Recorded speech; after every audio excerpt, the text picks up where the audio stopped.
दिल्ली नगर निगम चुनावों की महाकवरेज TV 9 screen पर आप देख रहे हैं।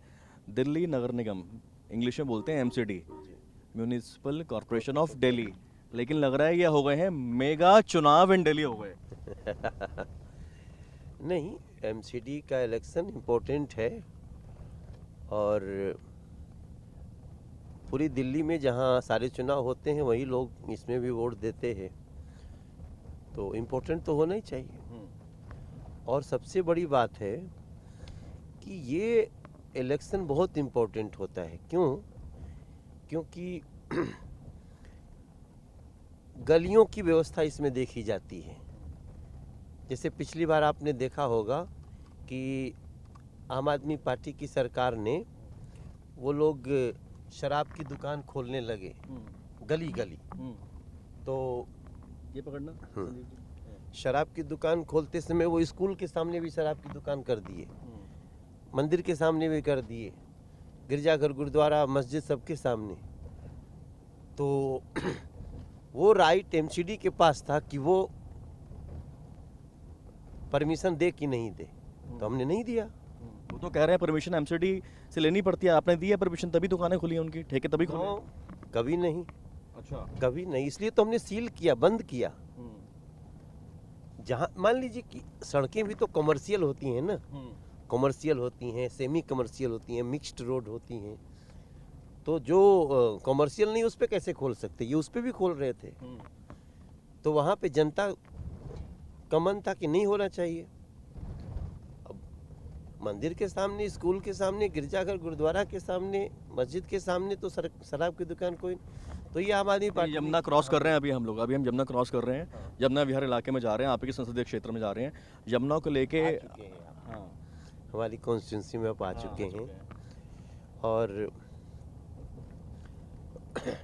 यमुना को लेके आपने काफ़ी प्रोटेस्ट किया। यमुना, क्या ये मुद्दा बन पाई इस चुनाव में?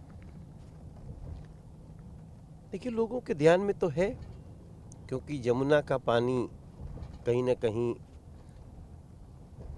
जलस्तर को भी प्रभावित करता है। तो अगर यमुना का ये वजीराबाद से लेके और कालिंदी कुंज तक जो गंदा पानी है, जो 18 नाले गिरते हैं इसमें, उसका तो अरविंद केजरीवाल जी ने कोई उपाय नहीं किया। उस पर तो ऐसी झूठ परोसी कि शर्मसार है दिल्ली। और खाली शर्मसार नहीं है, बीमार भी है, उस पानी के कारण बीमार है। प्रदूषण का मुद्दा उठाया, क्या प्रदूषण एक मुद्दा बन पाया? हाँ, निश्चित रूप से। हमें आपसे बात करने में भी थोड़ा थोड़ा दम फूलता है। तो अब इसका चारा इलाज क्या है? इलाज है वो पंजाब से जल रही पराली है, यहाँ के इलेक्ट्रिक बसें होना ज़रूरी है। तो न यहाँ इलेक्ट्रिक बस आई और न तो वहाँ पराली रुकी। आप देखिए, तो कुल मिला करके हमारा तो जो काम है, देखिए अभी हम पहुँच रहे हैं शास्त्री पार्क। अच्छा, हमने क्या ट्वीट्स देखे हमने बीजेपी के लगातार। बस घोटाले की बात की, शिक्षा घोटाले की बात की, स्वास्थ्य के उसकी बात की, उसके बाद में टिकट, कैश फॉर टिकट की बात की। तो अरविंद केजरीवाल, मनीष सिसोदिया, आम आदमी पार्टी के नेताओं से जब हमने सवाल किए तो उनका कहना है कि बीजेपी लगातार हम पर घोटाले के आरोप लगा रही है क्योंकि खुद दिखाने के लिए काम कुछ नहीं है। आप बताइए, तो हास्यास्पद बात है, हंसी आती है। भाई, आप जब भ्रष्टाचार करोगे तो हम छोड़ेंगे आपको? हमारा काम ही है आप भ्रष्टाचार करेंगे तो उसको हम लोगों को बताएंगे और उसको रोकने की कोशिश करेंगे, जांच करेंगे। जो दोषी होगा, ये तो जांच ही नहीं होने देते हैं। तो जांच के तो कह रहे हैं कि सीबीआई की चार्जशीट में नाम ही नहीं आया सिसोदिया का, 6 महीने से माहौल बना रखा था।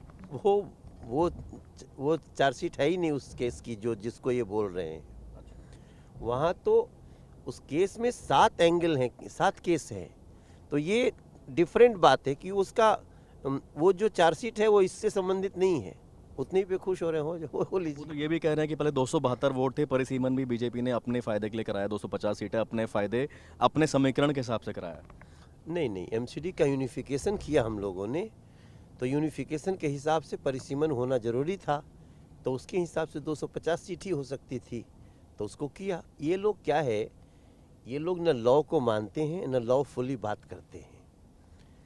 ये ये एनार्किस्ट हैं, ये शुरू में ही कहते थे और एनार्किस्ट वाला बिहेवियर भी करते हैं। अब देख लीजिए इनके जितने भी लोग हैं, भाई हम थोड़ी, आप अगर मनोज तिवारी कोई भ्रष्टाचार करेगा तो हमको छोड़ेगी कोई दूसरी पार्टी? आप पर एक लगातार ये बात बोल रहे हैं कि 2017 में भी आपने कहा था कि हम फंड ले आएंगे सरकार से, कूड़े के पहाड़ हटा देंगे।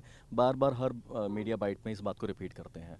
वो इसको गलत करके बताते हैं। मैनिफेस्टो में हमारा लाइन है, हमारा कहना है कि हम एमसीडी के फंड को डायरेक्ट करिए, हम करेंगे।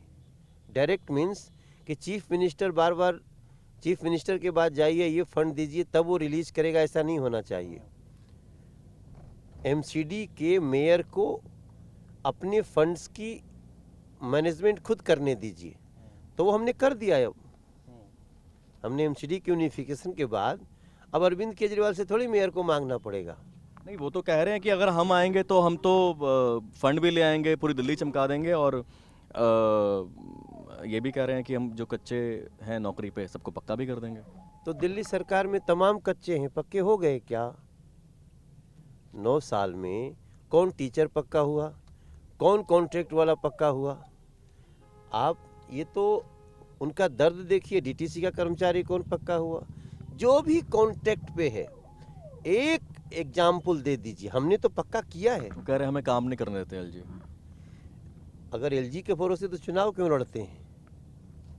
आपको फिर तो एलजी को छोड़ दीजिए ना, आपको इतनी परेशानी है। एलजी कानून के रक्षक हैं, आप संवैधानिक रूप से काम करेंगे तो कोई आपको रोक नहीं सकता। अगर आप कानून सम्मत काम नहीं करेंगे तो रोका भी जाएगा और बेंत भी पड़ेगी। अब आपने कहा बेत पड़ेगी, अब आप ऐसे कोई ना कोई शब्द आपके पकड़े में आ जाते हैं। पिछली बार आपने कहा था कि जनता बहुत परेशान है, मटियाला में विधायक पीट दिया, अब ये बच के रहे, फिर पूरा उस पर एक अलग माहौल बन गया। कानून की बेंत नहीं पड़ती है क्या?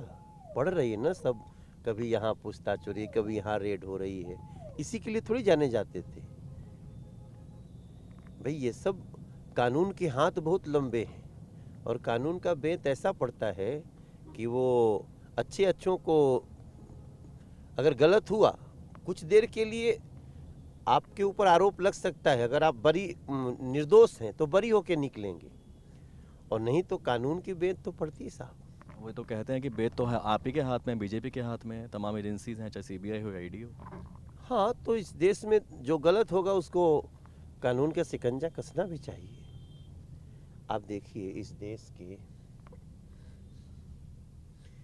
देश में जो लोग भी, यहीं दिल्ली में देखिए, ये मजदूरों का एक फंड होता है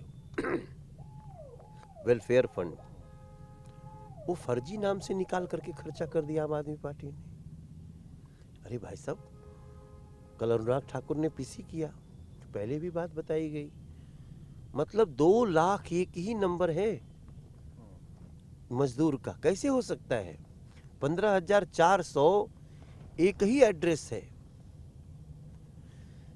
तो ये लोगों ने मजदूरों को भी नहीं छोड़ा, बुजुर्गों को भी नहीं छोड़ा। तो ये सारी चीजें, मुझे तो लगता है कि दिल्ली की जनता आज ये सोचेगी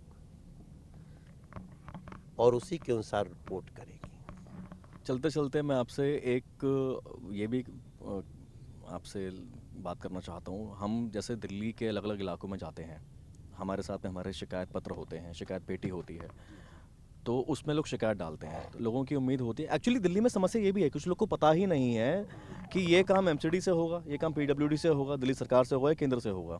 लेकिन ग्राउंड के लीडर से लोगों की उम्मीद होती है कि आप तिवारी जी आए हैं तो हमारा काम हो जाएगा, करवा देंगे हमारा काम। तो ऐसे जब शिकायत पत्र आपके पास लेकर आएंगे हम लोगों के, तो आप तुरंत एक्शन लेंगे, चाहे काम किसी की भी 100%। प्लीज़ शेयर विद मी, आप मुझे शेयर करिए और हम उसकी यथाशीघ्र समयबद्ध तरीके से उसका निदान निकालने का पूरा प्रयास करूंगा। अच्छा, अब ये बताएं कि TV9 नेटवर्क ने दिल्ली का एक चैनल लॉन्च किया है जिसका नाम है TV9 दिल्ली NCR, जो इस तरह से चप्पे चप्पे पर जा रहा है, लोगों से बात कर रहा है, लोगों की समस्या, शिकायत, सुझाव सब मंच तक पहुंचा रहा है। तो दिल्ली वालों के लिए इस तरह के चैनल की कितनी आवश्यकता अभी तक आपको लगती थी? नहीं, बहुत आवश्यकता है। और दिल्ली बेस्ड, हाँ, टीवी 9 दिल्ली एनसीआर का मैं स्वागत करता हूं। और ऐसे चैनल्स आने से जब दिल्ली बेस्ड बातें होंगी ना, तो दिल्ली तो राजधानी है, नेशनल कैपिटल टेरिटरी। तो जो भ्रम फैला रहे हैं, अगर हम बार बार उन भ्रमों को दूर कर सकते हैं तो दिल्ली की जनता का बहुत कल्याण होगा। थैंक यू और आपको बहुत सारी शुभकामनाएं। Thank you so much.